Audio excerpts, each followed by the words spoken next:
This program is supported by the Walter Cronkite School of Journalism and Mass Communication at Arizona State University.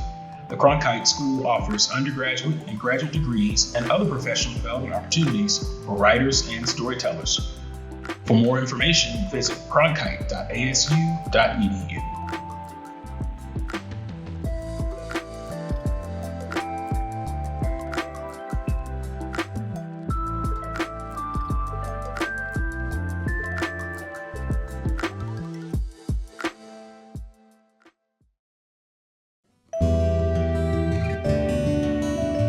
Welcome to WriteLane. This podcast features Tampa Bay Times Enterprise reporter Lane Gregory, and my name is Maria Carrillo.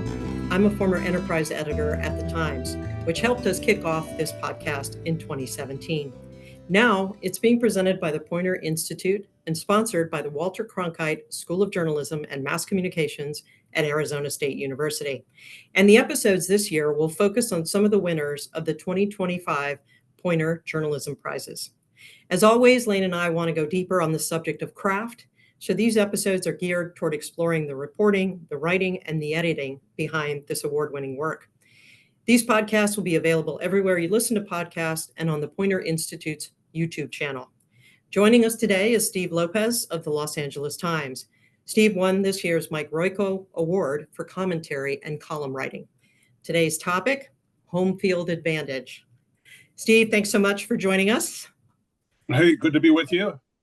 We want to talk about your winning entry, which was a collection of columns about the problems in MacArthur Park as seen through the eyes of business owners, first responders, families, and addicts. But first, we are just astounded that you've been a columnist for 24 years and wondering how you've managed to stay in that realm and in that job for that long. I've been at the LA Times for 24 years. I've been a journalist for 50 years. As of May, I graduated in 1975 from college with a degree in journalism, started work the next day, and it feels sometimes like I haven't had a day off in those 50 years. No, I've been a columnist for the Oakland Tribune, the San Jose Mercury News, the Philadelphia Inquirer, Time Magazine. It's been just 24 years here at the LA Times.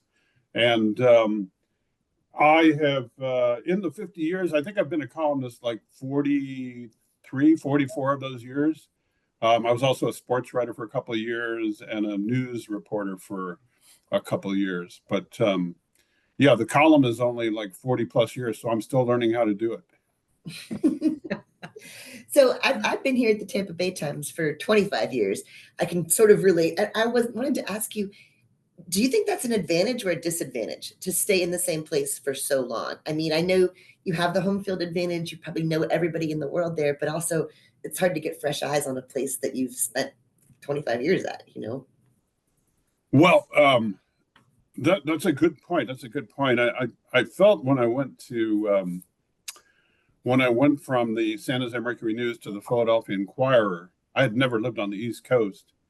And they started me as a general assignment reporter, which I think was really, I think intended to eventually use me as a columnist. In fact, it was Jim Naughton, who later went to the Poynter, who I worked with, and he was my connection to the Philadelphia Inquirer. And when I went there, it was really useful. So you bring up a good point for me to be a reporter, because I learned the lay of the land and some of the players. And another thing that was maybe even more critical was that I had a year to get to know the staff. And as a columnist over these many years, I've really relied on and benefited from close relationships with hundreds of reporters and editors. I mean, I operate under my working premise is that I really don't know anything. I don't know much about anything, but I'm surrounded by people who do. So if I can pick their brains, tap their wealth of knowledge. So when I went to Philadelphia, I had a year of getting to know reporters and hearing what they thought was important and needed to be covered. So when I became a columnist a year later, I had kind of a running start. When I went to the LA Times, I didn't have that. I started as a columnist, and I think there were people in town who thought, okay, who the heck is this guy? And what does he know about LA? LA is a very gigantic, sprawling, kind of amorphous place, and to bring in a newbie, I think some people question that. And so my thinking was, be a reporter. Just be a reporter and develop those relationships and do discovery and do fresh eyes. You just mentioned fresh eyes. So I tried to bring that approach to it early on, is to keep my mind open to what the stories were and to be sure to be pounding the pavement, to make sure not to sit behind my desk and attempt to write profundities about issues and events in LA. So to get out there and do some hustling. And 24 years later, it's pretty much the same recipe. I was going to say, I like that so much about your work, Steve, that you're not just opining from behind your desk, that you are out and which now hearing sort of the explanation for it. I mean, really, you have kind of remained a reporter in a great sense. I mean, look, the business needs op-ed opinion writers. We need people who are very smart and particularly with an expertise in a particular subject. We don't necessarily need them to leave the office. Just tell us what you know. I'm not that kind of columnist, and I need to filter whatever I'm thinking through people out there on the street and hear what they have to say. And I'll give you a really good example. So yesterday I was thinking, now that we've had the Supreme Court decision allowing more raids, immigration raids in LA, I've got to do something with that. But what am I going to do? So I thought I can interview some experts about what the impact will be on our community, our neighborhoods, our families, and also on the economy. But I don't want to make this an academic perspective. And so I went to Altadena. Altadena is a place where thousands of homes were burned in the wildfires in January. And it's a place where the rebuilding is beginning. And it's a place where we know a lot of the construction industry in California and elsewhere is made up of immigrants. So I thought the best way for me to do this column is to go out to construction sites. So yesterday, I'm still a little bit recovering from COVID, but I'm testing negative. So I thought it's okay to go out. So I went to a few construction sites, and you know, there's a concrete crew pouring foundations, and they told me that it's hard to get their employees to come to work. I went to the Home Depot, and day laborers there are terrified and on the lookout for ICE raids, and yet the contractors who are going to that store need day laborers to do the jobs that they're doing.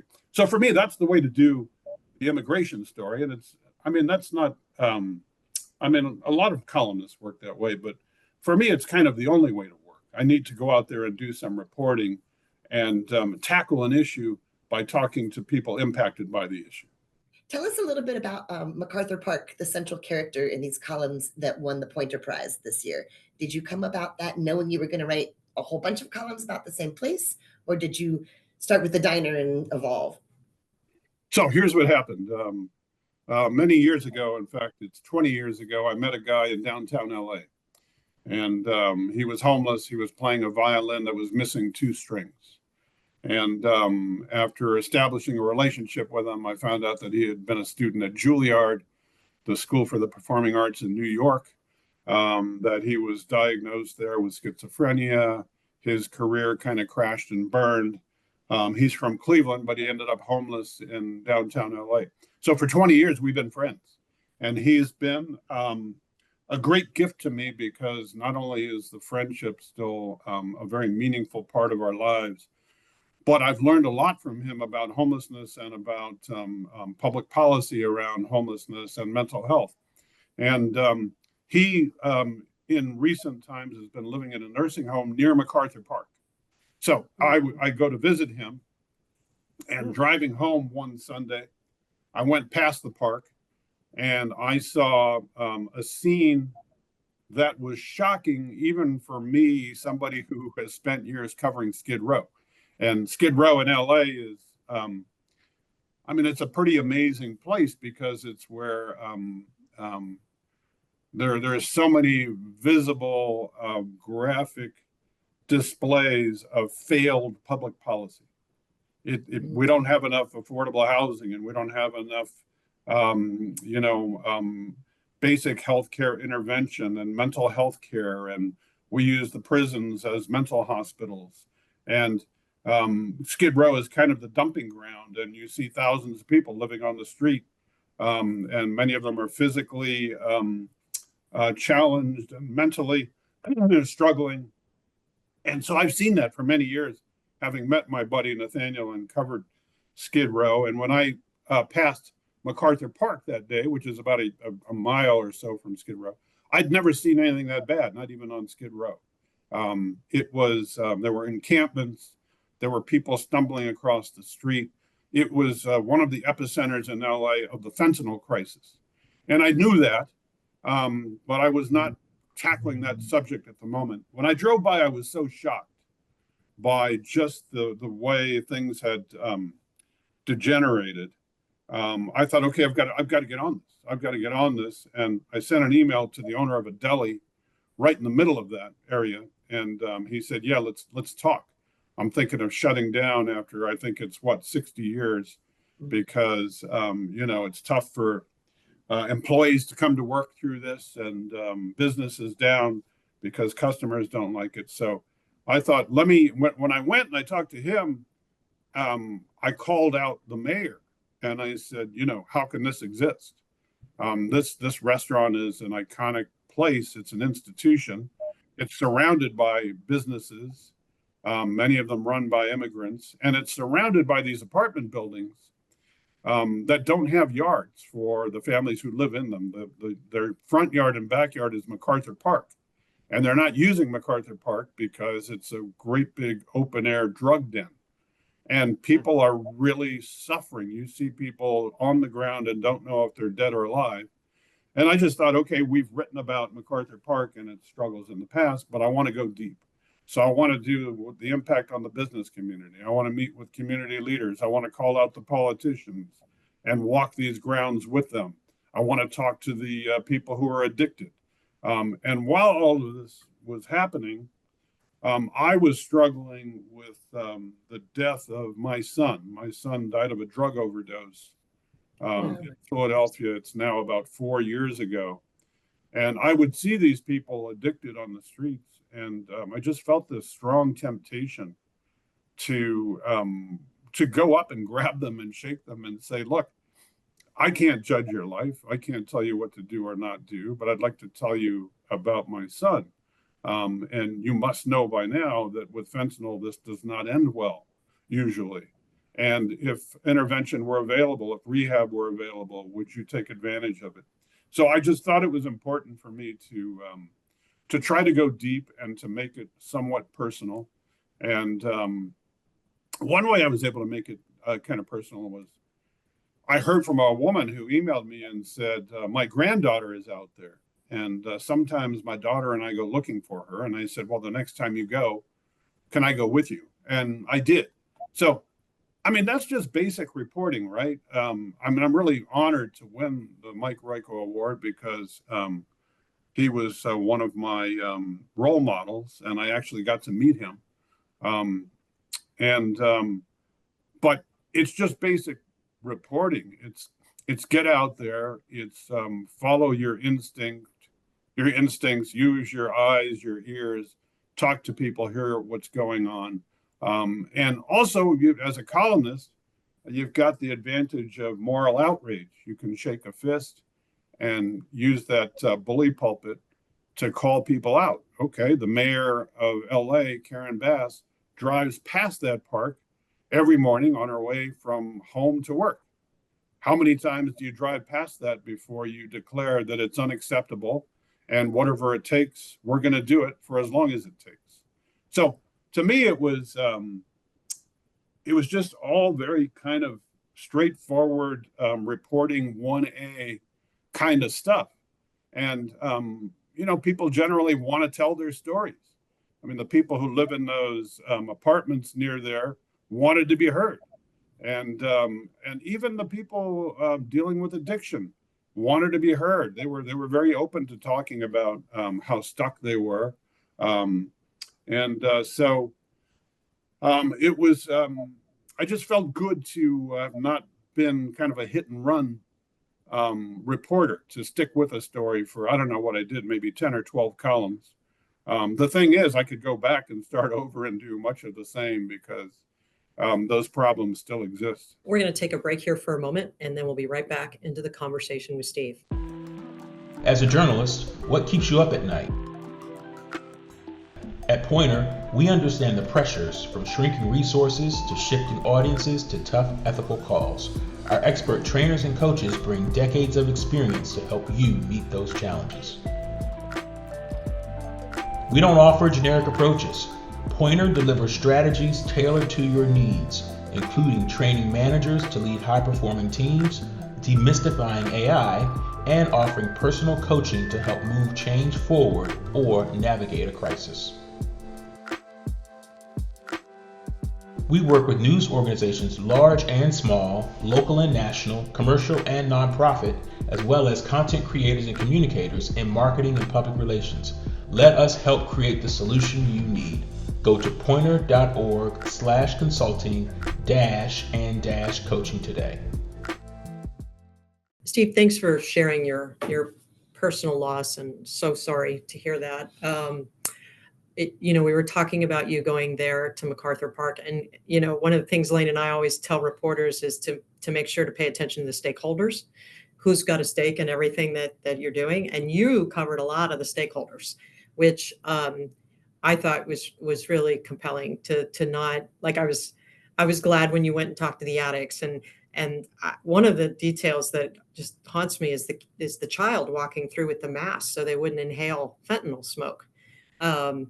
I was like, I mean, I'm wondering, well, all of that, how much outrage it inspires in you personally, and do you feel like it's something you have to keep pounding on now, even though you've done these columns? Are you still feeling that way? You do still have to keep hitting it, yeah. Well, that's interesting. You talk about the different perspectives. Like much of the country, LA can be a very politically polarized place. And there are people with an eye on these issues who think that the police shouldn't have a role there. And I understand that they feel that way. But I personally felt that the police ought to be heard on this. When I could walk down the street and see, law breaking that's visible to everybody else, and when parents are walking their kids to school, stepping around people who are buying, selling, and using fentanyl, and sometimes overdosing and sometimes dying at their feet, I think the police have a role. And so that was another perspective I wanted to include. And so I did spend some time with the police. I will say that none of these are easy issues. The housing part of it, the addiction part of it, the homelessness part, the law enforcement, the social work.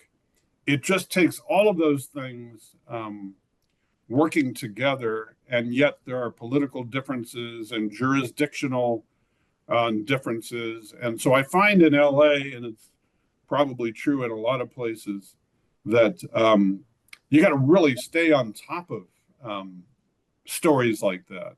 I've been actually feeling a little bit guilty lately that I haven't been back for a while. We've had so much other stuff going on. There's always so much other stuff in LA. And so we've had the wildfires that destroyed thousands of homes and people trying to put their lives back together. And we've had the raids that have so disrupted things. But at a certain point, I need to get back to that story because, I'm through there occasionally. I go through there occasionally. It's not quite as bad as it was when I first saw it. What was it, a year, 2 years ago? But there's still a lot of these problems. And it's getting more difficult for the follow through from city and county and state because they're all dealing with budget deficits. So when maybe we need to grow the budgets on drug intervention and homelessness outreach, they're struggling to keep existing services going. So we've got to stay on it. And I'm not. I should point out I'm not alone on these stories. I mean, we've got reporters assigned full time at the LA Times, even with our diminished staff, which has been greatly diminished in my time here. 24 years, gone from about 1,000 to less than 300 reporters and editors. But we've got people who are on this all the time, and we have to be on it all the time because it says something about who we are. It says something that in one of the richest cities in the nation, in the richest nation in the history of the world, we have thousands of people living in squalor on the streets with physical and mental ailments. It's just not right. It's just not acceptable. And I think that our duty is to continue drawing attention to it and holding people accountable. Do you think it makes a difference? I mean, I know you mentioned in one of your columns, the Daily News had written about some of this before. You spent a year in and out of there. You want to go back. Do you think it makes a difference to hold people accountable and tell them about the problems that need fixing? I wonder what would happen if we didn't draw attention. If people didn't fear being called out. They still take our calls. I think that they respect that our motives are grounded and pure. We want to see social, economic problems addressed.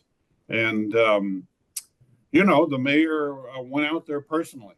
And the council member who represents that area has worked with any number of groups across different government jurisdictions to bring some services there. It's just a case of it's not enough. It's not enough. It's not well coordinated enough. And so, I think it makes a difference. And I think that especially in a place like MacArthur Park, it's a very poor, very immigrant heavy place. And it's the kind of place where a city like LA can just shove all of its problems off into a corner. Who's going to complain? Are many of these residents really voting? Does anybody need to worry about getting voted out of office because they didn't address the issues in MacArthur Park? I think we've got to stand on that soapbox and scream and keep screaming. And I do think that it makes a difference. And I think that conditions might be really bad if we weren't doing that. And in fact, that deli owner who was the first column in this whole thing, when I check in with him, he has said things are improving. It's slow, but things are improving. So we've got to believe that this work matters. And we've got to ask ourselves what happened, what would be the reality if we weren't doing this work. Do you typically set out, I mean, I know you described how you fell onto this story, but do you typically set out to tackle a certain topic and then you say you have the latitude to throw 4 or 5 columns at it? It's just, what do I find out there? I mean, for the last couple of years, my sort of beat has been aging. I thought it would be nice, and I changed the name of the column to Golden State, which is the double entendre. I thought that when I hit 70, it might be nice to finally write about something I know a little bit about after 50 years. And I know a little bit about aging. So with aging, it's a topic that I keep hitting again and again and again. I mean, last week I wrote about advances in the detection, diagnosis, and treatment of different forms of dementia. I have written about quite a bit about the shortage of elder care and the cost of elder care. And these are critical issues, not just in LA, not just in California and the United States, but in the world, because we are very close to the first time in human history in which there will be more people older than 65 than younger than 18. And there's this huge demographic shift and this huge unmet need. Where are people going to live in a state like California with its high housing costs as they age into fixed incomes? Who is going to take care of them when we have a current nursing shortage, and we're not paying enough to the people in that field to draw new people to elder care? So there are all of these topics on the aging beat that I could write about 5 times a week for the next 20 years. And another big one is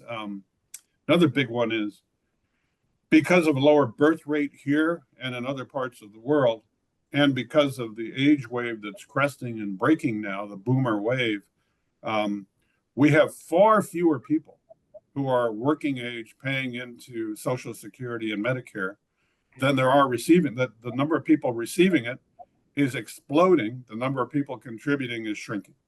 So that's a story for the next 15 years or so.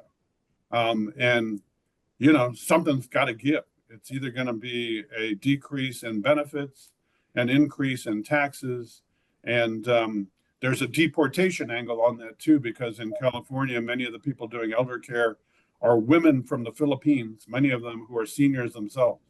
And some of them have begun self-deporting because they fear deportation.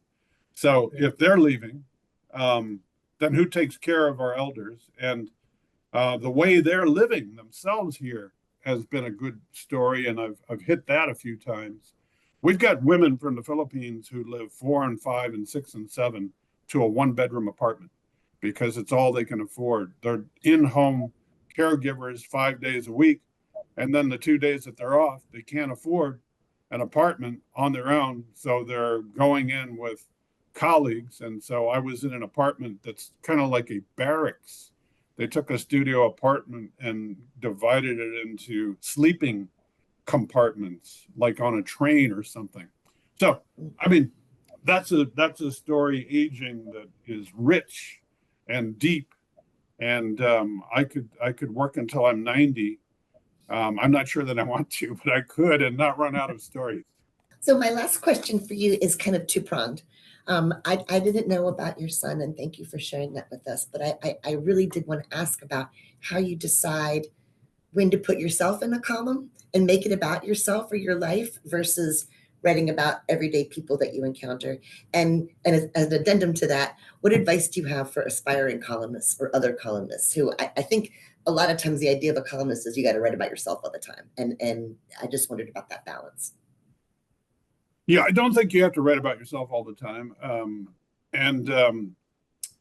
I think it's a mix of personalizing. I mean, you want to have a distinctive voice. And one way you establish a distinctive voice is to share a bit of who you are. So I think the column ought to be personal, but that you probably most of the time shouldn't be the center of it. I mean, I wrote about COVID and the fact that I have COVID, and the response from readers was, this is proof that vaccines don't work. And so I thought, well, no, that's not proof that vaccines don't work. We were never promised that they would cure COVID, but that they would help us manage it and avoid hospitalization and death. And so I interviewed experts. And the column that I have in today's paper is about, okay, I'm recovering from COVID, and here's what readers had to say. But here's what experts say about what they're claiming. And so that's a combination of it's some honest reporting, fact-based, and it's also sharing a bit of myself. I think that that's a good formula. The advice that I would have for columnists is this is a tough time to be a columnist because everybody is now a columnist. Everybody in the world is a columnist. Everybody has their phone and their social media accounts, and everybody can pop off and tell you what they think about everything. And the only thing that can make a newspaper or a magazine or other column work is if you do some honest reporting rather than tell us what you ate or what you're wearing or what you think about Taylor Swift. So give us some honor, and all of which I guess is, some of that stuff goes viral, certainly more than the stuff I'm writing. But if you want to be, a newspaper columnist, I would say you got to be a reporter. And I learned this, I think, when I was at Time Magazine, where I was writing a column for a while. This was late 90s. And it was when we were really making that sharp turn out of print and into digital, not at Time, but in the entire industry. And it struck me that here I was sharing my opinions about things, and suddenly everybody had a soapbox. Everybody was an expert on this or that. And what did I have to compete with them? Well, I had the skills that I've learned as a reporter to go out and report, to have the enough people skills to get somebody on the phone and set up an interview and go and see them, and to make that a part of the column, some honest, on the ground, hit the pavement reporting. So I think that for a newspaper column to be relevant for somebody who wants to do that for a living, I would rather see them get out and about rather than sit behind the desk and pontificate. It's the only thing that's kept me going.